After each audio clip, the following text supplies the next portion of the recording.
Welcome to Coffee and Contemplation, a Stranger Things podcast. I'm Robin. I'm Heidi. And this is part 2 of our discussion of Chapter 9, The Piggyback. So, picking up right where we left off, this mind fight is back on. Sick.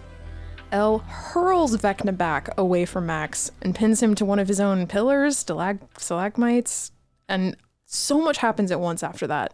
Joy saves Hopper, electrocuting the Demodog. So much catharsis from that. Mm-hmm. Max falls, Lucas catches her, the Demogorgon itself appears with more Demodogs in tow, and Hopper fires at it for reasons, maybe to slow it down a tad, even though it still does nothing else. As they run back to the pit, as planned, Murray does indeed rain fire from above. Love that for him.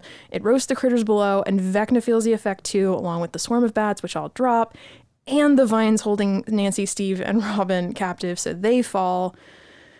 And then we get our first little bit of interaction there when Robin calls this a miracle, which I point that out only because of our previous discussion about Joyce being a miracle. Yeah. So this feels like an interesting follow-up to that, only this time Robin is indirectly referencing 11. Mm-hmm. And Nancy says not to waste said miracle, though. Thus, they move into phase 4, Flambe. In Russia, somehow, even after Murray's Flambe, somehow the Demogorgon is still able to get back up. It hasn't taken crit damage.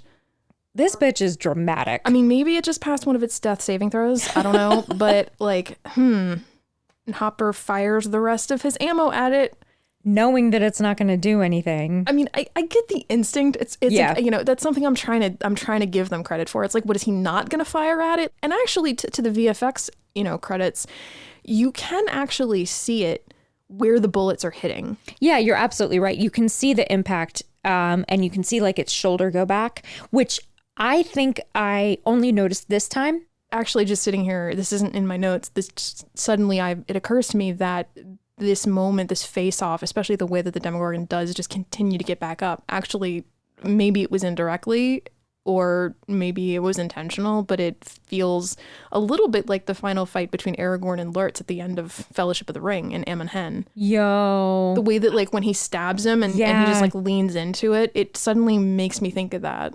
I love that. I would not have thought of that on my own, but I love that, and I see it, and it makes me like that scene.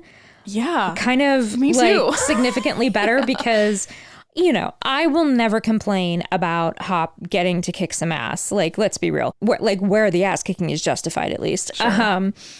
But that scene, I remember feeling like, I don't really know why we're doing this. I think we're just doing this just to do it. But having that connection kind of sells me on it a little bit. Yeah. I mean, because then he has a sword. He looks down and sees the sword, which is it's the Conan sword. I don't really care.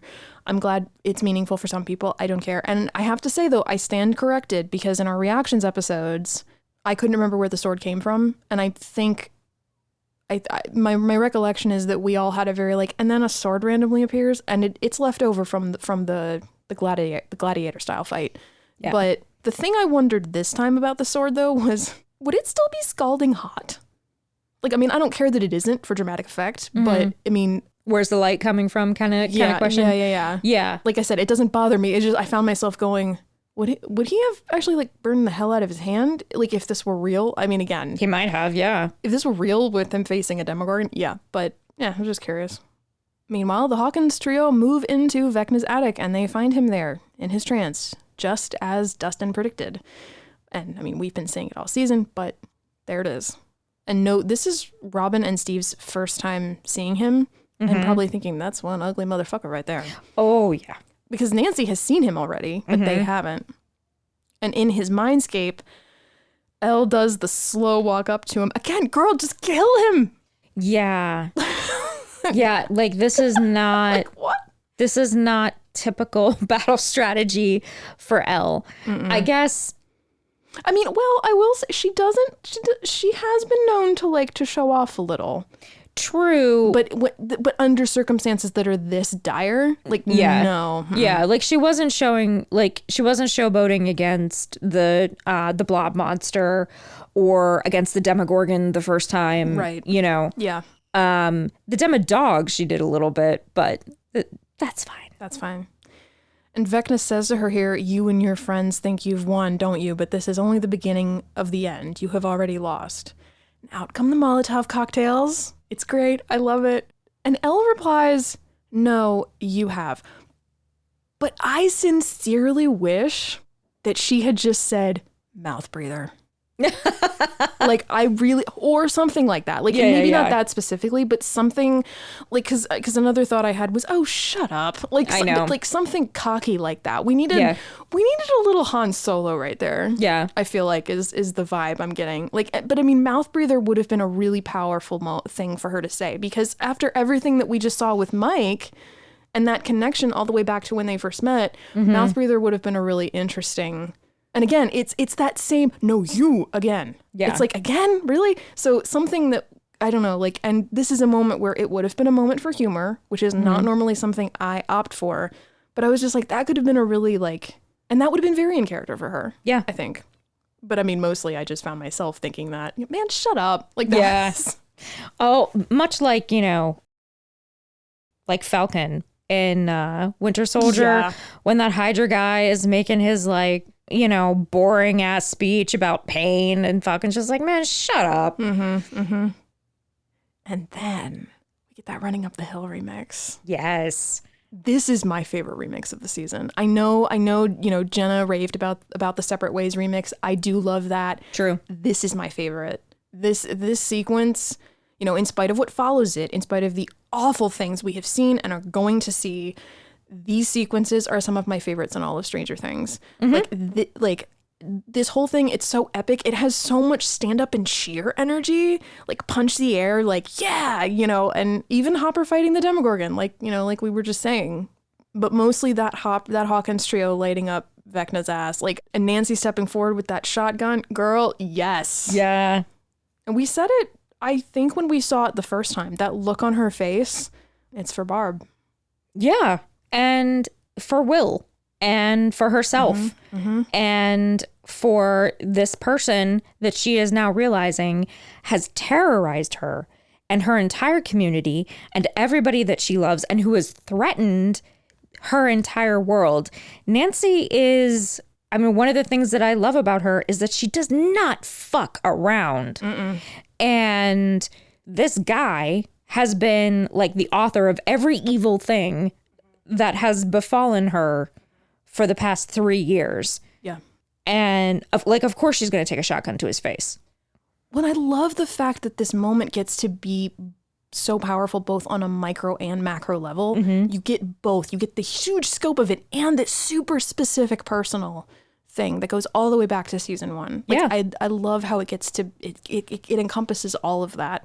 And also how this is a rare moment where this is such a strong example of plot and character in the exact same measure at the exact same time. Yeah. Because this is such a beautiful moment of payoff for Nancy's character development. Like how far she's come, how much she's grown, and also how much this is so indicative of who she has always been. Yeah. It's great. And I love how the music drops out for the proper boom, when she fires. Honestly, I had the thought while watching it, I was like, honestly, I'd love to see a team up fight between her and Hopper next season. Like, she would make a really interesting deputy. I know it's not what she wants to do, but she wants to go be a journalist. But I don't know. I think she and Hopper would make a great team. I find like I want to say more about this sequence, but I don't have any like critical thought. It's just so great. I love it. It's a really interesting contrast of being such a high in this episode, which has so many lows. But when the Hawkins trio rushes down to where we saw Vecna land, he's disappeared. So Henry is a human being, right? He's a superpowered human being. He's a very superpowered human being. But like, presumably, like, his organs function in like a human way.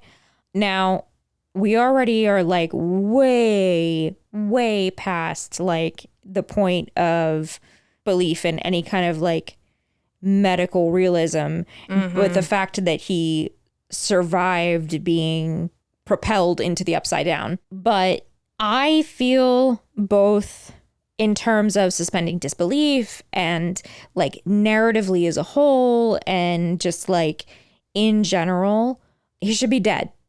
You and I talked about how we both really, really loved Dustin's theory that Vecna is the Mind Flayer's 5-star general. I still do. I still really love that.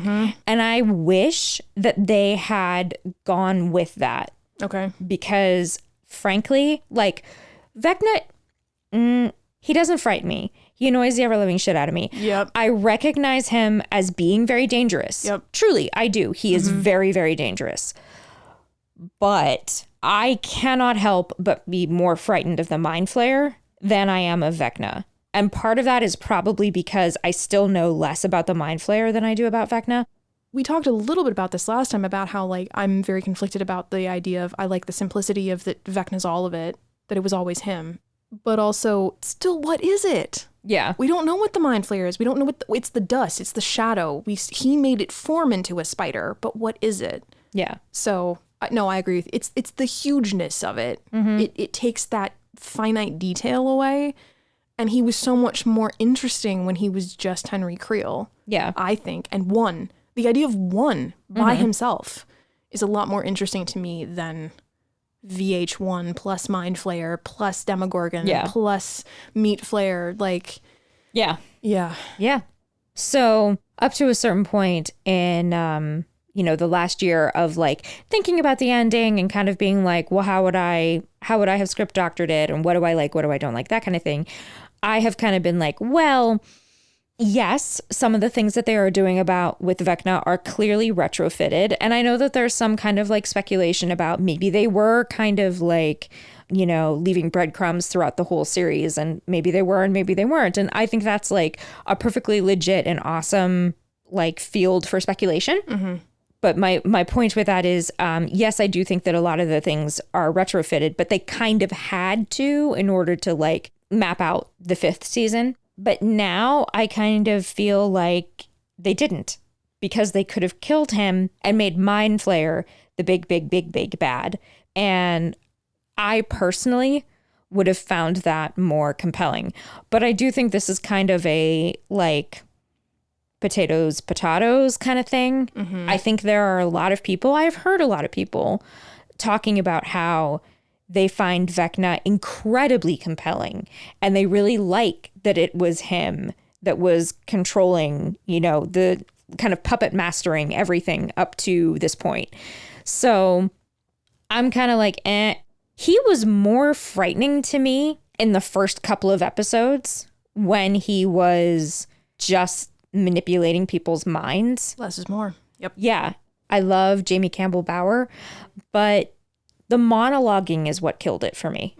And it's not his fault. It's not his performance's fault. They just gave him 6 pages of shit to say every 20 minutes.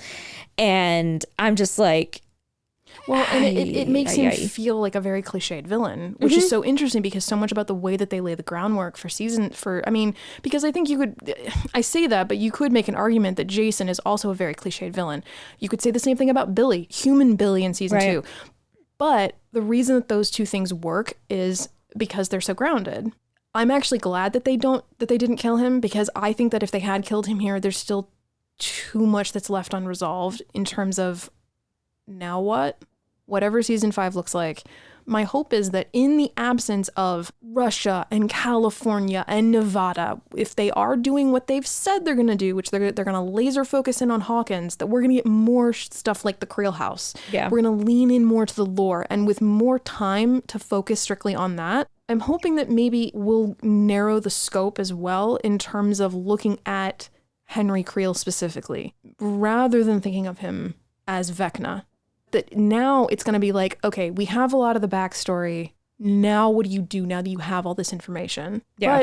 But again, I mean, I get it. They didn't really have the opportunity, but it's like Hopper does what they weren't able to do in the Upside Down. They couldn't take his head off. But I also think that by killing him, it would have been a lot of like, well, what is season 5 going to look like? And that might have been a really interesting question to leave it with. Okay. I have a feeling this is the part that probably a lot of people or a lot of listeners are looking for, or have been, waiting for us to get to, or maybe dreading. I don't know, because this is the section in which Dustin hobbles over to Eddie for his final moments, while Erica gets into the attic just in time for Lucas to shout to her for help. And we get the briefest glimpse of her alarmed face before Max then dies in Lucas's arms, with Elle there as well. Yeah. My feelings about Eddie dying in this way haven't changed. Being honest and being very vulnerable, I found this incredibly triggering. And I don't think there's any lack of acknowledgement of that for folks talking about this death. Like, you know, from what I've seen on social media, I have seen a lot of people be very frank about it. But something that I have noticed over, I'm going to say the past 10 years in a lot of very popular media, and we're talking like, you know, pop culture media, is this idea of not even just redemption through death, because I think that's something different. You know, something like Anakin Skywalker in Return of the Jedi sacrificing himself to save Luke. Mm-hmm. I would call that redemption through death. This is not that. Even if Eddie as a character thinks that it is, because he very clearly, from what he says to Dustin, he thinks that that's what this is.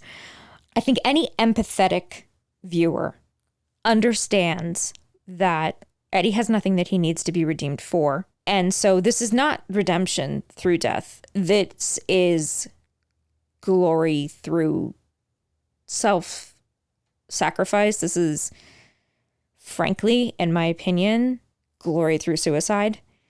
And I have seen this idea become more and more common, I guess, where they make this like big sacrifice and they die in order to stop the bomb or whatever at, you know, toward the end of the film.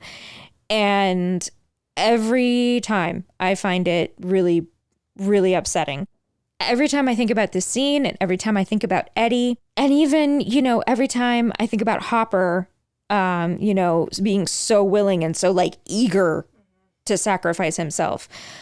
And every time, frankly, I see usually men like hyping up stuff like this and talking about how good it is.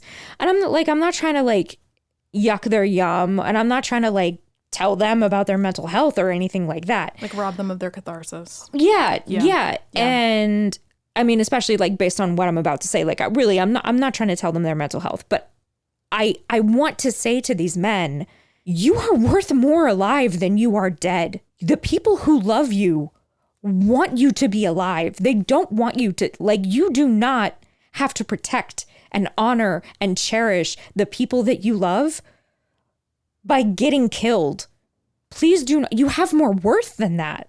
And like we're talking about fiction, and fiction is not real life, but I really do see people in real life and hear the way they talk about themselves sometimes, and it reminds me of the way that Eddie talks about himself, and the idea that these people would think that doing what Eddie did, knowing that they will die, would be the moral and the right thing to do, is so upsetting to me.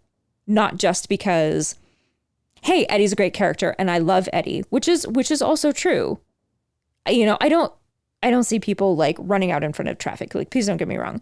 But I see people, particularly men, particularly cisgender men, undervaluing themselves as human beings and thinking that the only way that they could like prove themselves somehow would be some like huge act of self-sacrifice. And it's not true.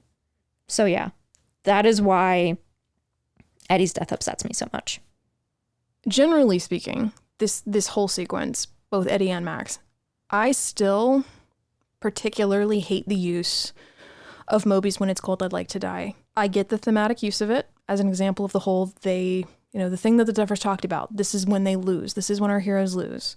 You know, when they've always won before. The use of this music track, it's meant to feel sad. Yeah. But not in a, it doesn't hit me in the sad, like in a good way, kind of. That's not the reaction that I had. It upsets me more and more as time goes on, rather than, like, with a lot of things this season, I've cooled off on a lot of things. A lot of things, it was like, I just needed some time to sit with it and process it. There's a feeling about it. I really, even in my notes, I have struggled to put this into words. It feels insulting, which is actually something you said in our reactions episodes. It makes me feel like I'm being taunted for having cared. There's something about this music track because of the fact that the only other time it was used was when they found Will. And what that meant to me was, yes, it's been hard. Yes, this is hurtful. Yes, this has been a struggle. All of it, the whole season. But we get through it together. Also, this is the diametric opposite of running up that hill. Yeah. And that, I think, is one of the reasons why it felt like such a sucker punch, because it felt like we were building to a very different conclusion. You know, like I saw an Instagram post recently. It was a meme. I think it was a meme, and it went by very quickly, and so I can't credit wherever I saw it, but it was when I hear this music in the trailer for season 5, and it was a bunch of crying emojis. And no offense to the person who did it, why did we make that shift? It was triumph, now it's tragedy. And I really, really, really have, there is something that, I really think that's the closest I'm going to be able to get to explaining it. It feels insulting and it feels manipulative in a really, really backhanded way. I think that's a lot of what I come back to with this sequence as well, both with Eddie and with Max, because I really, really, really fucking hate what they have done to Max. The whole fight sequence with Jason and with Lucas, and the fact that they couldn't get to Max in time to get the earphones, to get the headphones on her. I love that. That he breaks the tape. And again, just as last year, I am not faulting the performances, which were on another level. But thematically, philosophically, in light of everything that the global community has gone through over the past couple of years, having a girl who goes through this experience that is very much a cipher for depression and trauma, and having that episode 4 experience where, just like I said, it is perfect on a narrative level and on a, I don't want to say allegorical level, but on a symbolic level. Also, like I said, trauma and depression is not something that you just snap your fingers or go through a course of treatment and then boom, you're healed. It is a monster that you have to fight over and over and over. Yeah. And having her know that and be willing to keep fighting and then just die. It's messy. I'm not even mad that the heroes lose in this episode, because of course they have to lose. They can't triumph over everything. Even if they did end up flambeing Vecna, there has to be some remaining conflict or villain, or there has to be some kind of fodder for season 5. The gates of hell had to open up. Right. Someone had to die. But they didn't have to do it like this. They didn't have to do Eddie like that. Yeah. They didn't have to do Max like that. And frankly, a good portion of the reason why I'm mad is because I do not believe for a second that she's going to stay dead. I just don't. I had asked before we sat down to watch Volume 2, if you knew if Eddie died. It was funny because actually Renee got up to leave the room, and I think that I was because I was on the fence about asking if, because I knew that you had looked up Who Lives, Who Dies. And so she left the room right before we were going to start, and I kind of leaned over and said, "Does Eddie die?" And you just nodded. So I knew he wasn't going to make it out. I knew that before we even started chapter 8. But I think my expectation had been last year, and I never said anything about it because I was so wrong. But I think just intuitively what I expected was that Vecna was going to abandon Max and jump to Eddie instead, like he did with Nancy at the end of chapter 7.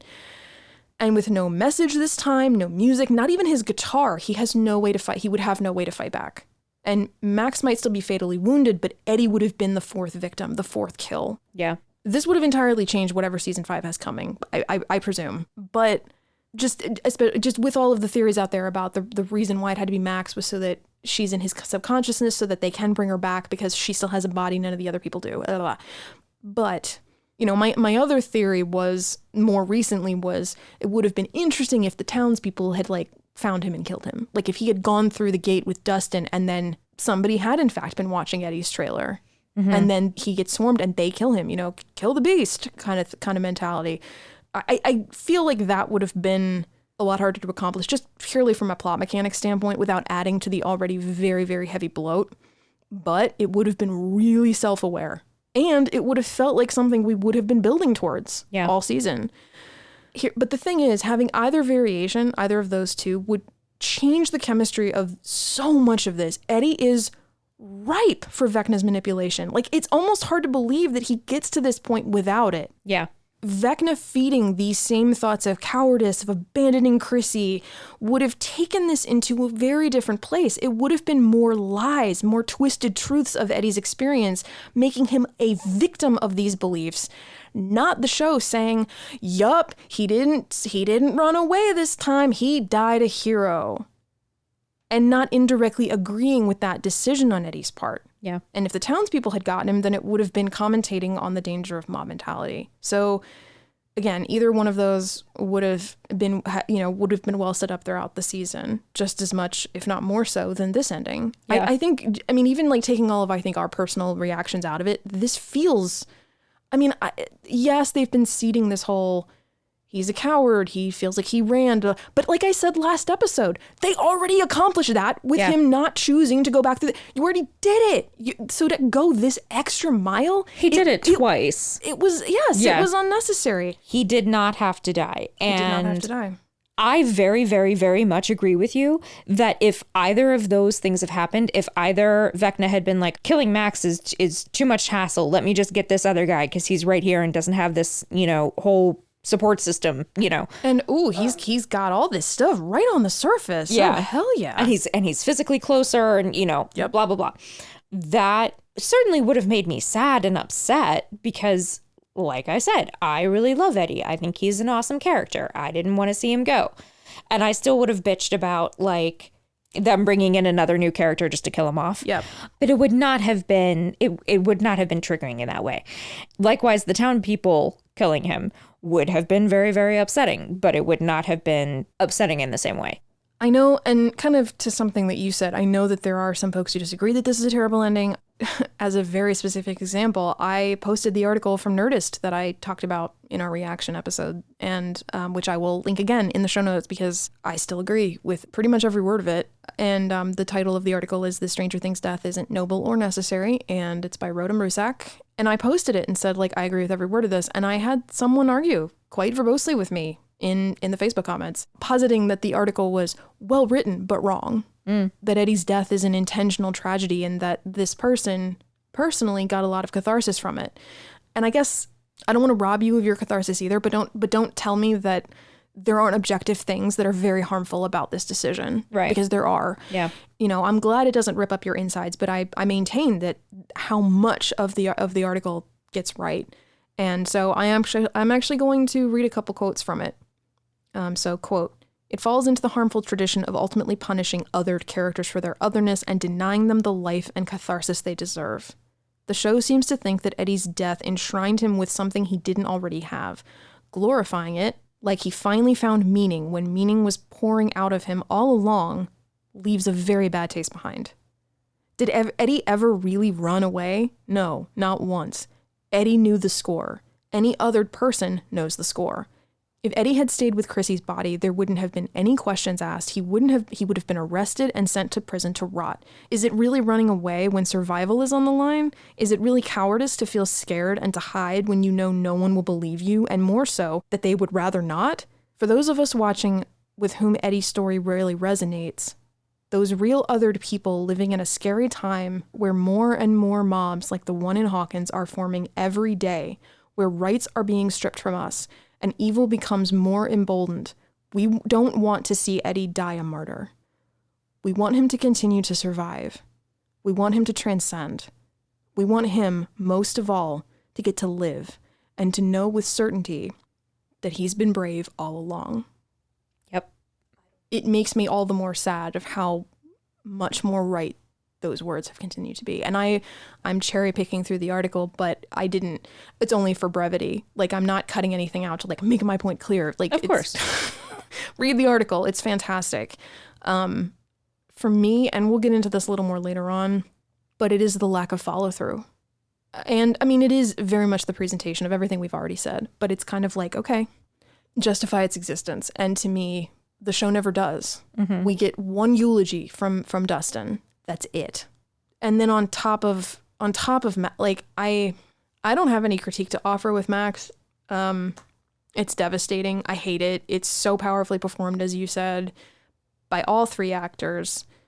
Yeah, I mean, even if they bring both of these characters back, which it sounds more and more to me like they are going to, this still hurts, and it always will. I don't feel like even if they bring them both back, it will make me feel any better about the decision in the first place. I know I just said, like, will justify its existence, but to me, bringing them back doesn't do that. Yeah, not to me anyway. I mean, the only thing that I'll say about Mac, the part with Max specifically, is that every time I get so caught up in the emotion of it all, which is by design, that when the clock chime does come in, well, first you hear the ticking and then you get the chime. It is a shock and it's a gut punch when you realize what it means. Yeah. You're so distracted by just the personal character moments we've just experienced.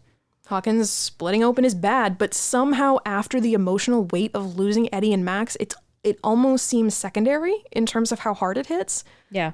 Which is a good example of what I mean when I say that character is more powerful to me than plot in this show. I mean, character is more powerful than plot to me as an audience in general. Yeah.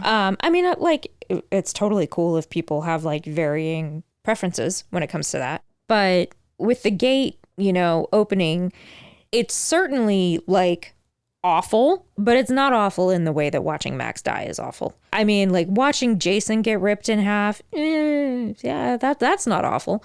That's just fine. Watching that now, it amazes me that I missed it. I find that like, and maybe this is a failure of empathy on my part, but I found that I couldn't care about anything else that was happening because I was so caught up in how I felt about Eddie's death and Max's impending death. Yeah. Now I did later, like when we were at the high school. The pacing has changed considerably because like Hawkins splits open, the crevices converge at the library and send a shockwave through the town, and we see this was interesting to climb out of the icky stuff. We see all four gates, right? Including the one where Fred died too. So does this mean that there's just been a huge ass gate in the middle of a Hawkins road and no one saw it? But before we get into all the reunions and whatnot, we get Elle in the Void bringing Max back to life by remembering their friendship. And I particularly like not just the use of, but the final placement of Max's previous line, "We make our own rules." I mean, I think some of this feels weird, but I'm not mad that Max is being revived. Yeah. 2 weeks later, the California crew returns to Hawkins, seeing the mass exodus out of town, and that's when we get that a newscaster a la season 3 updating us with what happened, a death toll of 22, reporting that it's a doorway into hell. There seems to be two types of people in Hawkins. One who has like even the mildest ability to look around them and be like, that creature is not found in nature. That creature is a 7-foot tall monster with a flower of a head that's lined with teeth. That's weird, right? And then another set of people that is just like completely blind to everything that's happening. Ted at the end, very like end, where he's like sitting in front of the TV, like watching the news report about like, reports of Satanism, which like, I'll get into that. Like he says something like sarcastic or like, dismissive about like the accusations of like Satanism. But I'm like, bro, did you not see what happened to your town? Like, do you not see the like interdimensional chasms in your town with like the vines growing up like over the library? And like, did you not see that? What do you think is happening? Now, like Powell, when he walked in and saw Chrissy's body, he was like, this is above my pay grade. Like, how do you look at Chrissy's body and be like, yeah, a teenage kid did that? And it's funny because you say that, but I find it hard to believe that the newscaster would say, oh, it's Yeah. It's Satan. Like, I thought it would have been flipped. Like, I thought it would have been that the newscaster's like, oh, it's a training exercise has gone wrong. Yeah. Because I find that usually in situations, like even with the, the satanic panic being a thing, I still feel like in terms of what's being reported, it would still be BS. Like, they try to find a scientific explanation for it, but then it would be Ted who's going, are you kidding me? Yeah. Because that's kind of been his whole thing all season. The whole, like, we got a serial killer on the loose. Like, where's the FBI? Like, yeah. Surfer Boy pizza van arrives at the Wheeler house. The cut feels a little weird to me between them all standing and facing each other in slow motion to then both groups running at each other. There was something odd about that cut. So it feels like they might have been shot at two different points, maybe due to the COVID lockdowns and whatnot. Or maybe it's just awkward. I don't know. Also, who are Robin and Steve talking to? Like, because they walk up and we don't see, then like we see them like walk up and then we see them walk back. But like, yeah, should they maybe have just hung back? And does anyone introduce Argyle to anyone? Argyle needs no introduction. This is fair. But Nancy and Jonathan, I will admit, I do like this reunion a lot. Mm-hmm. And I really like the way they embrace it. Feels very organic, which is not surprising. And just like everyone else, I do love Robin's little pat on Steve's back. Yeah. It's just really sweet and supportive. And I like how much it indicates that, how much more of, his situation she's aware of. Oh, yeah. Than they've openly said at any point. I really like that. Yeah, they're besties. And I love the way that it's handled. I love the way they bicker. I love the way they support each other. I love the way they see through each other's bullshit. Just the chemistry of their friendship is consistently a delight. That is like a season high for me. At the hospital, second round of reunions. Lucas fills them in on Max's medical condition. A small note, Lucas has scars and evidence from his fight with Jason. Wow. And I did go back and look. I did try to see if we could see if Steve still had the scarring around his neck, but conveniently he's wearing higher collared, just the collars of his shirts are high enough you can't quite see it. And I think they did that on purpose so they didn't have to put on this, which is okay. Yeah, that's fine. Yeah. For some reason, I kept expecting Lucas to be reading like Fellowship of the Ring.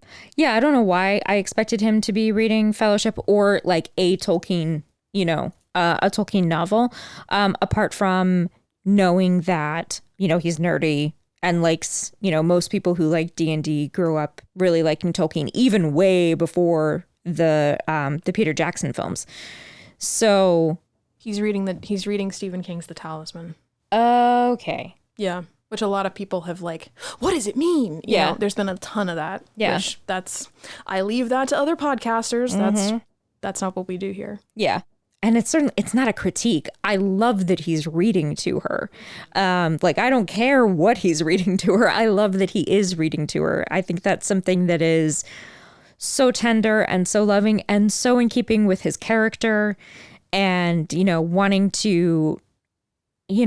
wanting a way to communicate with her and wanting a way to keep her mind active if there's some way that, she can hear him. And we, especially in recent years, have heard more and more that folks, that they can hear you. Mm-hmm. So I love that detail that he's reading to her. I love that Erica is there. Yeah. I think she's there for Lucas. Mm-hmm. And I love that. I just think that's really wonderful. Yeah, something that is true of both Lucas and Erica, of Erica more than Lucas, is that there are times that they have a tough exterior, but both of them, they're just so loving. I keep coming back to that. Like every time Lucas does something that is just inherently very loving and very very empathetic, I'm like, yeah, like that's so Lucas. And they're both so brave and so like protective of the people that they care about. I love them both. And I love that we get to see more of Erica. And I think you made this point the last time we recorded. I love that we get to see more of their dynamic. Yeah. And not just the like super funny, super realistic. And I love it, like them bickering and like, he's going to be buying me, with Duck Hunt, like we get to see a lot of that. But then in this episode, we get to see like the depth of their bond. And I love that too. Well, and that's something that you know, when Jenna and I talked about it in chapter 8, the fact that we get all those one-on-one scenes between a bunch of characters. We get Dustin and Eddie, we get Steve and Robin, and then we get Lucas and Erica, Nancy and Max. I think that it was interesting that we have that moment specifically, because I actually think this is the payoff for that. I mean, she doesn't really, I don't think she speaks in this scene, but the fact that we get that exchange between them where she's like, I came to your games because I was there to support you. You know, all you did was warm the bench. But, you know, then after that, she sees him holding Max in his arms and just sobbing, like, you know, get help. And I mean, we only get that one quick shot of her with her eyes super wide and then she runs. But I'm like, that made an impact. Yeah. You know, they could have just not had Bria Ferguson on the call sheet that day. But I think it's important that we're seeing, like, no, she's there. Yeah. She's there for her brother. I think that's really wonderful. And I love the way that Elle hugs Lucas because she knows she was there. Yeah. Ultimately, when we see the rest of what happens here later, when she's at the cabin and she comes back to this moment and we see that it's empty, there's nothing there. I thought that was for me the moment when I thought, oh no, she's gone. That felt so much like, honestly, it made me think of WandaVision when Wanda finally, spoilers for WandaVision, when she goes to see Vision's body, what's left of it, and she says, I can't feel you. And I feel like that hit really close to home for what happens for people when they're in that situation. And that's something I think I danced around it in our reactions episode, but I hope they bring Max back simply because I don't want to see Stranger Things tackle the issue of the theme, the question, the subject of, do we keep someone on life support? Yeah. I don't want that in this show. I don't trust them with that subject. You don't need that question in the show. So if that is the singular reason why I'm like, don't go down that road, just bring her back. So, like, is her body brain dead, but her consciousness is still in Vecna? Is that what they're gonna do? I think that's what they're gonna do. And that's why, you know, Elle can't find her, is because she's not there. Right. Because her soul, her essence, her consciousness, you know, however you want to phrase that, is in Vecna somehow. Because she's the only person who has a body that's still alive. Yeah. I think that's why they're specifying it that way. Yeah. But there's something so, like, I don't know, antiseptic about that. I don't like it. At the school, we see Steve, Robin, and Dustin drop off the donations and volunteer to help out, which leads Robin to her scene with Vicky and Dustin's scene with Wayne Munson. It just seems so obvious to me that Vicky likes Robin. Yeah. And I'm here for it. Yeah. And I love the way Hawk goes, hi, at the beginning of the scene. Like, that's just a really nice line delivery. And then Dustin and Wayne, hate it. I still love the performances from both Matarazzo and Stouffer, but, you know, they both kill it. But the actual eulogy that Dustin gives still sits really uncomfortably with me for all the same reasons it did in 2022. Yeah.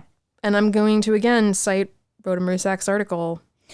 Yeah, I mean, I think it says so much that, you know, you have this catastrophic earthquake in which 22 people died. You have all of these teens dead, and these townspeople still do not have the critical thinking skills to look beyond Eddie as the culprit, so that Wayne has to continually replace the missing poster of Eddie because people keep defacing it. Mm-hmm. I'm not even suggesting that I hate that narratively, because actually I don't. What I hate is the idea that Eddie was heroic because he sacrificed himself for these people. Because even with the plot staying as it is, those people are not who he did that for. He did that for Dustin. He did that for his friends. He did it for Wayne. Mm-hmm. And he did it in Chrissy's memory. Not because he cares, like he... And that's canonical, by the way, because he says it when he does his guitar solo. Right. And he's thinking about running from her death. Right. That was for her. But I mean, in terms of like the mechanics of the whole, he's drawing them away so that they won't go back to the, you know, that's part of just their personal plan. Like it would have, because these are the people that have shown Eddie compassion and love and acceptance. And Chrissy showed him kindness. Mm-hmm. You're absolutely right. And I like that. In exactly the same way that I don't blame Eddie for feeling as though he ran when Chrissy died, even though I don't feel that he, air quotes, ran, or that he, I don't think he displayed cowardice, because as we've discussed, there's nothing that he could have done. And I think that's what cowardice means. Mm-hmm. I don't blame Dustin for feeling this way about Eddie. I wish everybody else could have known Eddie for who he was, because then they would have loved him as much as I did. I don't blame Dustin for that being his immediate reaction in the first throes of his grief. Frankly, what I keep coming back to is I blame the show for killing Eddie the way they did. I don't disagree with you. I think it bothers me because because that's all he says. To me, it feels tonally out of place with Dustin's characterization. I think that Dustin would have leaned on, he saved my life. He saved my friends' lives. Eddie cared about us.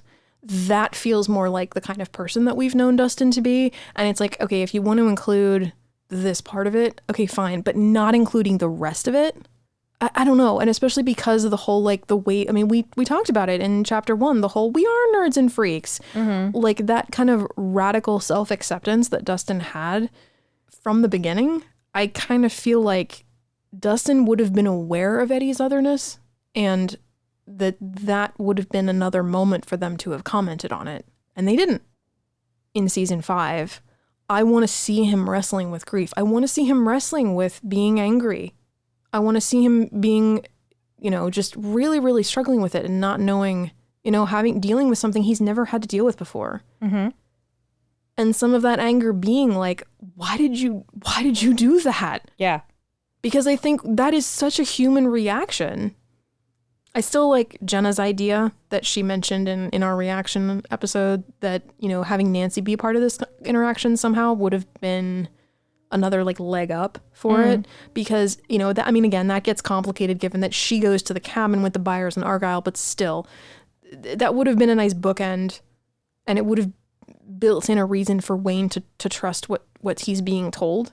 And I don't buy the whole she can't be there because it has to be the original group on the hillside, because neither Dustin nor Lucas are there. And also, this might have been a nice moment. Even if you don't change any of the dialogue, this might have been a nice moment to add a flashback, even a quick cutaway to Steve, and Robin finding Dustin and Eddie. We wouldn't need any dialogue. We would just get quick flashes of what that looked like. Because something we went right by was the fact that the Hawkins trio, they go back into the Creel house when they hear the chime go off, and Nancy goes, Max. And that's it. But other than that, we get no indication of what their reactions are. And some of that, the lack of all this stuff that we're kind of getting at is part of the fact that the cast, the roster of characters, it has snowballed. They have so many. Yeah. And I can even admit that there really is no way to accomplish all of this. So that's why to some degree I'm saying the deaths themselves aside, there's a lot to me riding on season 5, and not strictly in the sense of, oh, they have all these things to wrap up, and what's the adventure going to be? There's that. There is that too. But there's also you have a mess to clean up with this stuff. You have some splaining to do. At Hop's cabin, the group there start cleaning up to hide Supergirl, as Argyle says. Costume note: why are some of them in new clothes and some aren't? I don't know what this is for me with this show, but me noticing when people don't get to wear new clothes. It would have been nice to have, for 11 to get, a new costume for the final scenes of the season. There's a lot, I don't know, it's just weird. And Argyle goes off to gather mushrooms, naturally, while Nancy and Jonathan board up the window. And echoing what I said previously, this mirrors that shot with Steve from mid-season with the Creel house. Mm-hmm. The framing, the angles, inverting the action, putting boards up instead of taking them down. I think it's interesting. I don't think it's coincidental. I think that's right. Done purposefully. And she and Jonathan talk about their relationship and whether or not they're okay, even if they don't fully tell the truth. And when Jonathan says, "Who'd have been in charge, Steve?" her response about him having grown up would probably, in Jonathan's defense, that would probably land weirdly for him, because he hasn't really been around Steve any more than she has in the past 2 years, and she offers no context for why she believes that. Yeah. So I feel like Nancy would have said something. Like, that's there just to fuel the love triangle. Mike and Will review what happened to Elle and the fact that Will can still feel Vecna. I love the detail that Mike and Will move the cushions around to sit on the tipped-over couch rather than pick it the right way up. It is such a kid thing to do. Like, yeah. I liked that detail a lot. It amused me a lot more than it probably should have. But like, joking aside, I really love this moment between them. You know, these kinds of moments are some of the strongest between them. Yeah. And yeah, this was the first time I wondered about the theories on whether Will and Juan are related. You know, they have a connection. And I still, you know, kind of to some of the things you were speaking about, you know, of the whole, how much of the stuff we've seen along the way, I still maintain, I think Will has been a target. I don't know why, but I still don't think it was always Elle. I think there is some, and especially, so there was also the recent Variety article that came out titled Noah Schnapp's coming out journey. The Stranger Things star would still be closeted if not for Will Byers being gay. It's a great article. Read it. Yet another link for the show notes. But I bring it up here because even though the article is very much largely not about like season 5, there is a note at the end that includes a brief mention of the 5th season where the Duffers say, quote, Will take center stage again in 5, says Ross Duffer. This emotional arc for him is what we feel is going to hopefully tie the whole series together. Will used to be the young one, the introverted one, the one that's being protected. So part of his journey, it's not just sexuality, it's Will's coming into his own as a young man, end quote. So it kind of gives me hope for some of the things I've been hoping for. On a positive note, I very much look forward to seeing what that means, so long as it doesn't mean his death. The spooky music when the government car pulls up, as if we don't know it's Hopper. I know. Before we get the reunion with the adults, though, that is when we go back to Elle and remembering Max and finding the Coke bottle and seeing that Max is not in the void. Yes. But then we get Hop and Elle's reunion. And she says, I never stopped believing, which I'm kind of like, okay, when? Yeah. That felt unearned to me. I think this kind of reunion is still just a little too personal for me. And based on my experience, I think it just doesn't resonate in a way that, yeah, I don't like it. I think that's just a personal thing. I might have flipped the reunions with Hop and Joyce, that Joyce comes in to the house and that they kind of prepare her for the fact that Hopper is still alive. I think it's fine. I think the thing that makes me sad is that it's a thing that has to be got out of the way. Yeah. But such as it is, like, I didn't have a bad reaction to it. Hopper tips his hat to Stinson, and then we get his reunion with Mike. I liked seeing Stinson, not gonna lie. And then Will feels the sensation across his neck, and we get the Stranger Things theme kicking in just as the clouds darken and the particles start to fall, and we see all of our characters react across Hawkins, ending on that final shot on the hillside overlooking the town. And dude, the grass is rotting and the sky is straight out of the upside down. Like, yeah. Plus the helicopters in the distance. Like, it is proper, like, dystopian, like, supernatural disaster movie type stuff. Like, it's wild. Yeah, I don't really have a lot to say about the final shot. I remember thinking, like, this is the end, right? Like, this is the final moment. I mean, in 2022, I was a little salty about the fact that I was like, it's straight out of Empire Strikes Back. But again, I take some of the heat out of that statement. It's clearly inspired by that. But what they're looking at, as you said, like in Empire, they're looking at space. They're not looking at a disaster scene. They're thinking about it. And we do have our Han Solo and Carbonite stand in with Max, but it's a very different view. And I think I want to just acknowledge that. But I remember that they said leading up to the release of season 4 that, like, yeah, this season doesn't end like all nicely wrapped up. I think we talked about that in our volume 1 reactions. But it doesn't feel like incomplete in the way that I think I was I think I was expecting more of a cliffhanger. based on those statements. But it's true. Like they didn't wrap it all up. Although, Yeah. I mean, but I don't know. I would argue that like there's a lot of stuff that has kind of been left open-ended before. Certainly season 1. Mm-hmm. I mean, they even kind of meta joke about it with the Proud Princess and the egg that was cracked and, Hopper getting into this strange vehicle and the Eggos. And so this didn't feel as like wildly different as I think we were led to believe. Yeah. That's not, and I'm not saying like that I'm like criticizing that. I'm just saying like that was just my reaction to it. It's not a bad thing. It just is. Mm-hmm. So normally this would shift us into the final thought segment, but our next episode will be something of one big final thoughts conversation. We're going to do a post-season 4 roundtable discussion between the two of us, Jenna and Steve. So we'll hold off on that. But specific to this one episode, and we've kind of chatted a little bit about it already, how does this feel as an ending point, just kind of sitting in the aftermath of this finale compared to a year ago for you? Apart from Max and Eddie, I think I like it a lot better now than I did a year ago. I have had time to percolate on a whole bunch of stuff. It's not all coming at me for the first time. I mean, it was definitely like information overload, sensory overload the first time. And, things make a little bit more sense. And, I've done like a rewatch, so I'm sure I like picked up on things I missed the first time. This time last year, I hesitated to agree to record these episodes with you. More than just you didn't want to record the episodes. I think you were upset to the point where you didn't want to really be on the pod at all. Like even anything tangentially related to Stranger Things, you were like, I can't be part of talking about this show.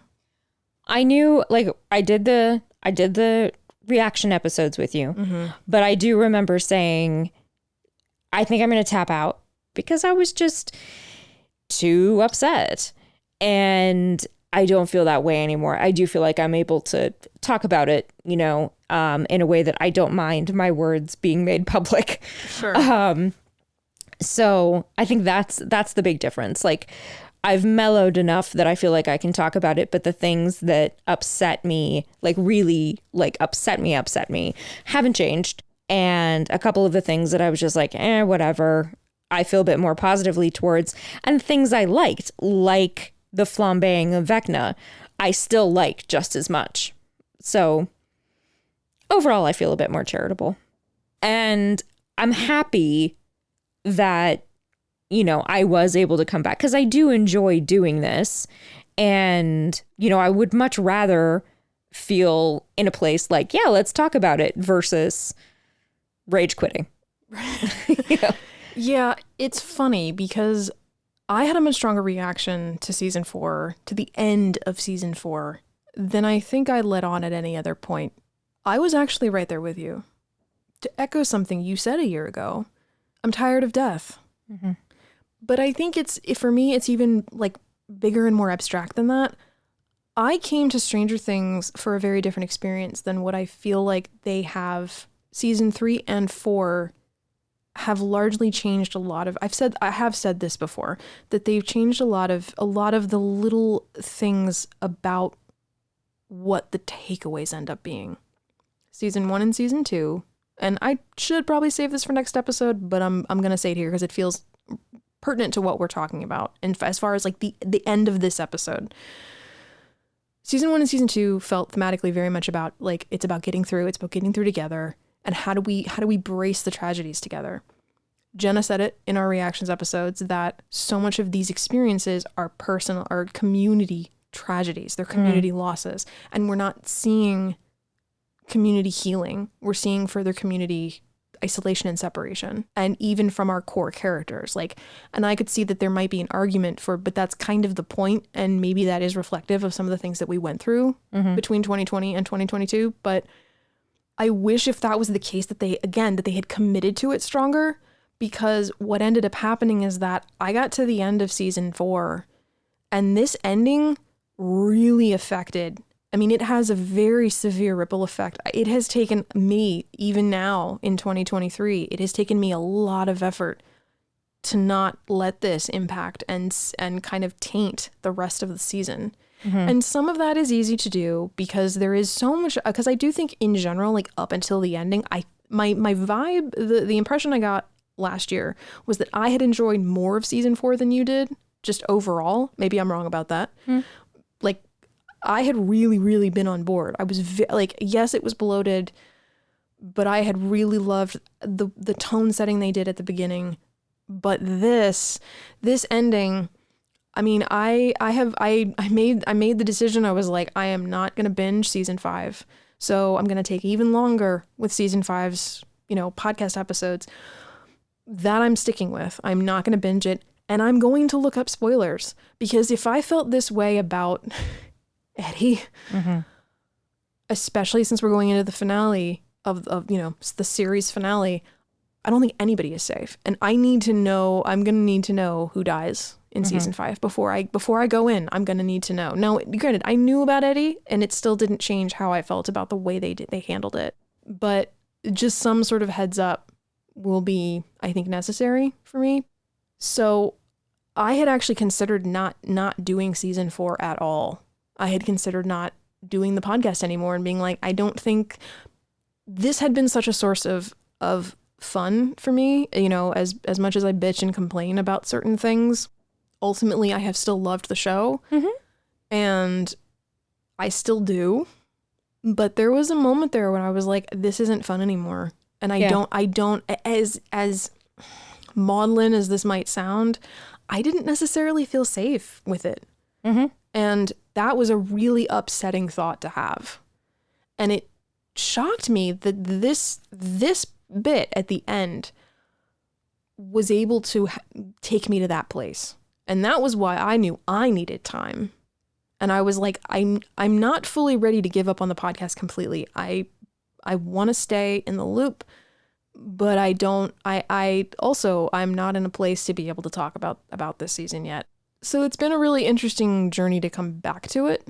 Part of my motivation, though, for also not closing the book on it, as it were, was because this is chapter 4 of 5. Right. And, we don't know what season 5 will hold. I am very interested to have some of these tougher conversations once we have the whole narrative. But all of that said, I'm really glad that I didn't abandon it. I got a lot out of doing this season. And so with that in mind, I am really looking forward to the next episode that we're going to do. Yeah, same. In spite of what I said about the final shot and not feeling like, oh, this is a radically different ending, the radically different stuff was the deaths. But yeah, it really did. It left it still does leave a very sour taste. Yeah. And that makes me sad. It makes me sad that this is the last we got, of the season, of the story. So I know it's going to be a while, but I'm also one of those people that I'm willing to wait longer for a better show.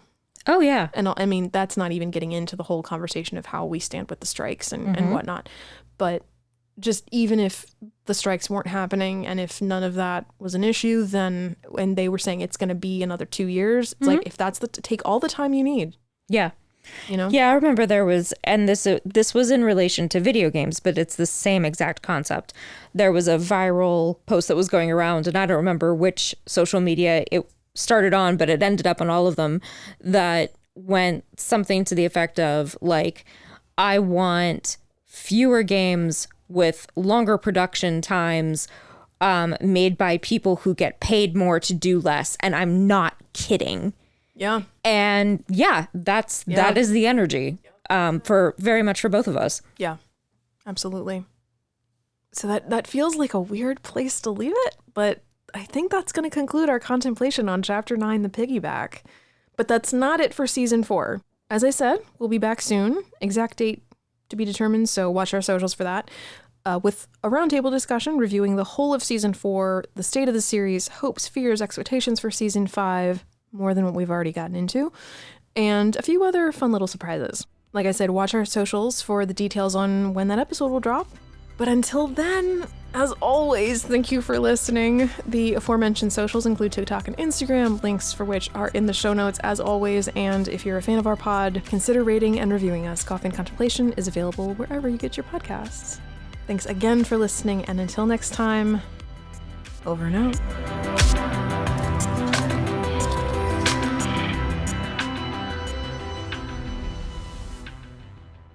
This is part 2 of 2. I'm not splitting this into 3, don't worry. And if I have to take that out, so be it. We'll see. I don't think this will need to be 3 episodes. I have an itemized list of grievances. I don't.